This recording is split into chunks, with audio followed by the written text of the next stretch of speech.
Hi everyone! So, paano po tayo mag-create ng non-life quotation?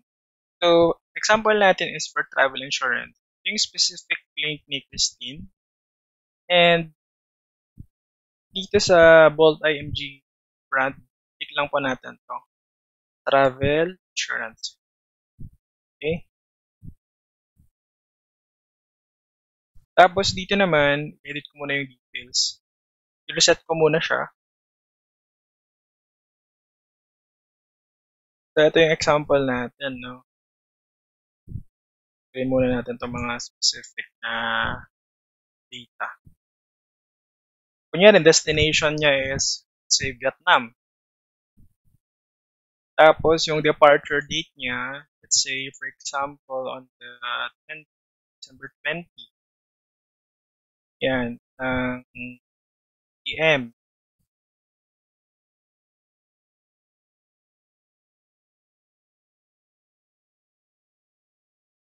Tapos, babalik siya ng,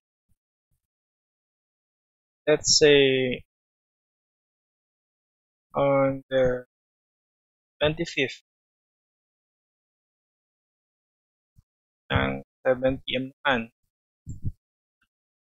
Yan. Tapos, halimbawa, dalawa silang pasahero below 65 years old. Lagay mo lang dyan. Tapos, kung hindi mo, may option ka, COVID coverage, kung yes or no, say no. Tapos, click natin itong, once okay na yung mga details natin for the destination and departure date, return date, passenger below 65, then passenger from 65 to 70 years old, then kung COVID coverage, no, kung yes or no. Once done, click po natin to, next na button, para mag-push siya further. Yan.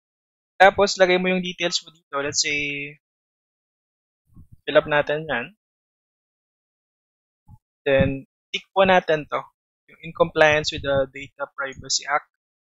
Natin yan. Tapos, click itong submit button na to. Yan. So, from here, meron po tayong option. No? So, apat po yung pwede nating option from here. Una is Classic, Gold, Platinum, Titanium. No? Basically, mag-iiba lang po yung coverage. Higher the plan, or the higher the travel insurance, the higher the coverage.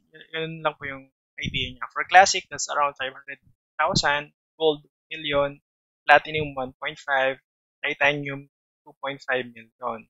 So, ito yung mga breakdown ng mga benefits. Dito siya na part. Yung mga coverage, dito naman yung mga amount. Kumbaga, let's say gusto ni client, no, na i-avail itong titanium na to for 2 person, that's around 3.6 to 8.53. Click nyo lang po itong button na to. Yan. Tapos, kung hindi siya member ng IMG, ito yung regular price. 3.6. Kung member naman siya ng IMG, 3.4. So, meron siya discount around 161.40. And so, from here, info, so, complete your payment here. Click mo lang po yun. Tapos, pay now. Ayan. So, pipili po tayo ano yung preferred nating payment option. Pwedeng bank deposit, bank transfer, remittance, Palawan Express, video bills payment, Eurocash, credit card, meron lang din po siyang additional charge na 30 pesos plus 5%. Let's say, for example, gusto ni plan holder or ni client is video bills, meron siyang video online banking. Click niya lang po yan, tapos click yung pay now. So, if you fill in lang lahat ng details dito. For demo purposes, no, fill up ko lahat to. Next step, then i-tick natin tong tatlo na to, tapos click submit button. So, ito yung i-enroll niya sa video online banking, no. subscriber name, to number, amount. Tapos, babalik tayo dito. For the application forms, so dalawa siya, yung 2 passengers yung nilagay natin, click here to fill up. Yan. Lalagay mo lang yung details nito. Kaya, for demo purposes lang naman yung gagawin natin. Pero in actual, dapat make sure all details are correct. Okay? Ayan, ganito po siya. So, fill upan niyo po lahat yung details, birthday, place of birth, etc. Nandyan po siya lahat. Tapos mga beneficiary, ilalagay niya lang po dito. So, emergency contact details, then yung travel details, and check lang po niya to lahat. Tatlo, yung number 2, 4, 6. Tapos, pirma po siya dito. Then, upload passport page with your picture. Yan.